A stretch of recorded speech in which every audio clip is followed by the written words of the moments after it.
Bonsoir et bienvenue dans Contes pour dormir.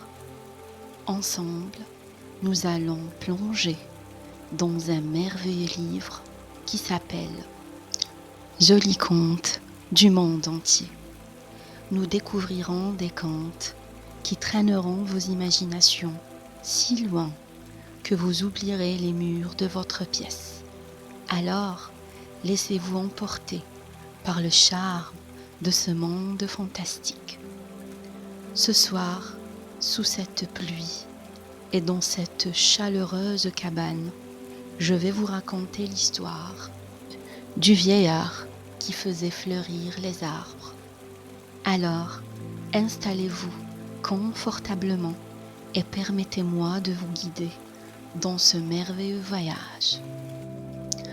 Il était une fois un vieil homme qui vivait avec sa femme.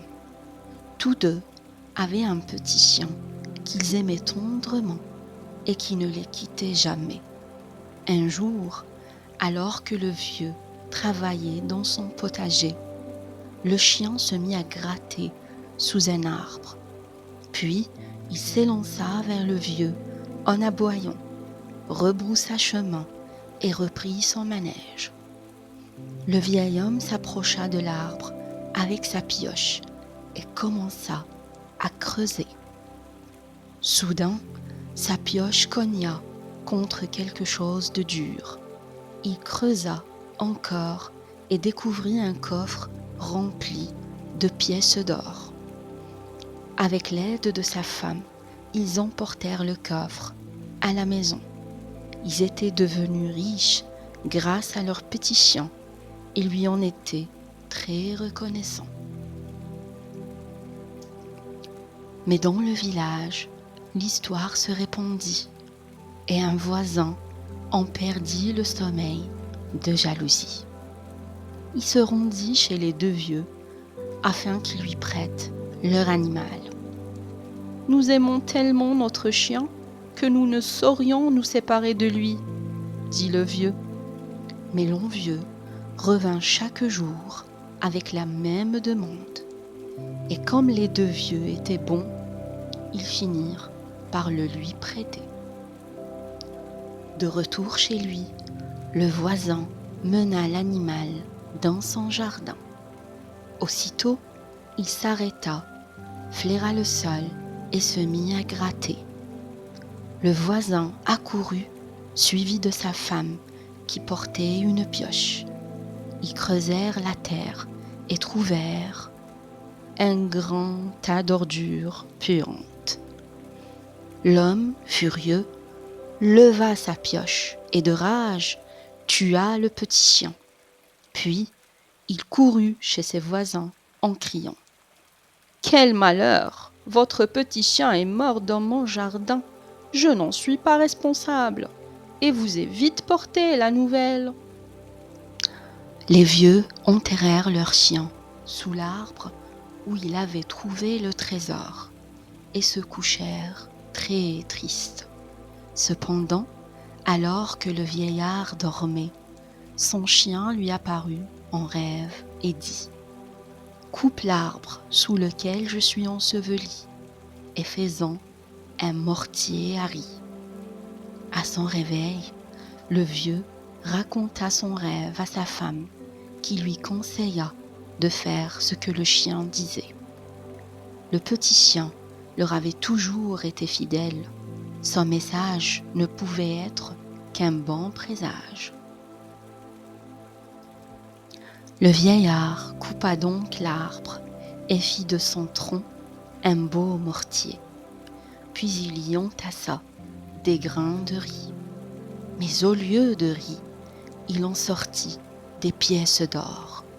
Les vieux se réjouirent, mais le voisin envieux en perdit le sommeil de jalousie.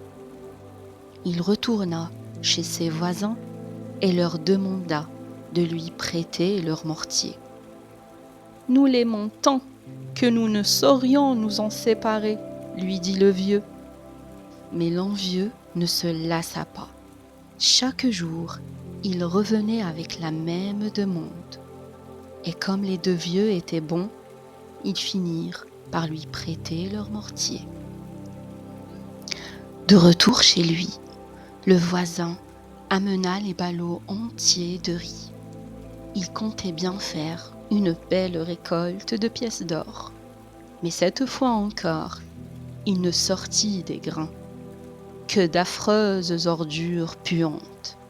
L'homme furieux prit un marteau et avec rage brisa le mortier en morceaux et le brûla. Mais le méchant homme courut chez ses voisins en criant :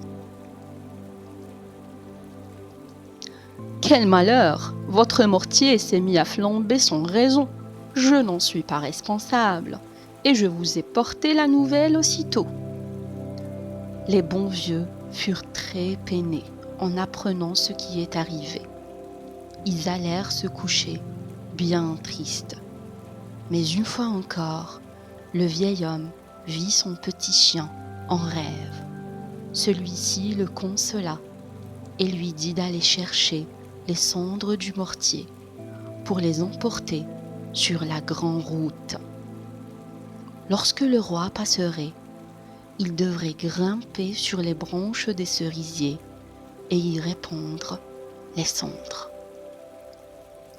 Le matin suivant, le vieillard alla chez son voisin et emporta les cendres du mortier. Suivant les conseils du chien, il alla sur la grande route où les cerisiers étaient encore nus. Au loin, il vit bientôt approcher le roi et sa suite. Mais au lieu de se jeter face contre terre, comme le faisaient les sujets, il grimpa sur un arbre. Le roi, lorsqu'il l'aperçut, ordonna à ses soldats de saisir le vieux pour le punir. Mais le vieillard prit les cendres et les répandit sur les branches nues des arbres. Aussitôt, tout fleurit et l'air s'emplit d'un doux parfum. Le roi en fut si charmé qu'il invita le vieillard dans son château et lui offrit de riches présents. Le voisin, envieux, en perdit le sommeil de jalousie. Il ramassa les cendres du mortier qui restait dans la cheminée et se rendit sur la grande route. Comme le roi arrivait, il grimpa vite sur un cerisier. Prenant les cendres de son sac, il les répandit sur les arbres. Aussitôt, d'affreuses ordures puantes volèrent jusqu'au visage du roi et de sa suite. Les gardes attrapèrent le méchant homme et le roi le fit jeter en prison. Quant aux deux vieux, ils n'oublièrent jamais leur petit chien. Ils vécurent cependant heureux jusqu'à la fin de leur vie. Notre petit conte est terminé. On se retrouve la semaine prochaine dans une nouvelle aventure. D'ici là, prenez soin de vous et de ceux que vous aimez.